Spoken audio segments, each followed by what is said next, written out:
വനിതാ പോലീസുകാരെ അല്ല അവരെ നിയന്ത്രിക്കാൻ പറഞ്ഞില്ല. നിങ്ങൾ ഇറങ്ങി പറയുന്നതിന് മുമ്പ് നിങ്ങൾ ആക്രമിച്ചില്ല. പന്തവുമായിട്ട് വന്നല്ലേ? ആകെപ്പാടെ 10-20 പന്തല്ലേ ഉള്ളൂ. നിങ്ങൾക്ക് എന്ത് ആക്രമണം ഉണ്ടാവുന്നത്?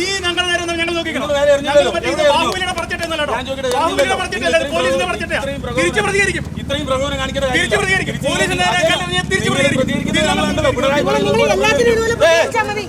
നിങ്ങൾക്ക് പിണറായിയുടെ ആജ്ഞ അനുസരിച്ച് നിങ്ങൾക്ക് അടിക്കണമെന്നുള്ള നിർദ്ദേശമുണ്ട്. നിങ്ങൾ അടിച്ചു, അല്ലാതെ നിങ്ങൾ വേറെ ഒരു കാര്യമില്ല. അപ്പൊ പോലീസുകാരോട് സെനറ്റ് ആളടക്കം ഡിവൈഎഫ്ഐ കയറ്റിവിട്ട പോലീസാണ് യൂത്ത് കോൺഗ്രസിനെ അടിക്കാൻ വന്നത്. എവിടെ പോയിരുന്നു? അപ്പം സർവകലാശാലയിൽ ഡിവൈഎഫ്ഐ കൈപിടിച്ച് കയറ്റിവിട്ട പോലീസിൽ പ്രതിഷേധം ഇതുവരെ കണ്ടിട്ടില്ല കേരളത്തിലെ പോലീസ്. പ്രതിഷേധം എന്താ ചെയ്യാറ്? നിങ്ങൾ പിന്നെ അടിക്കുന്നത് ആരെ കൊള്ളുന്നത്? എവിടെ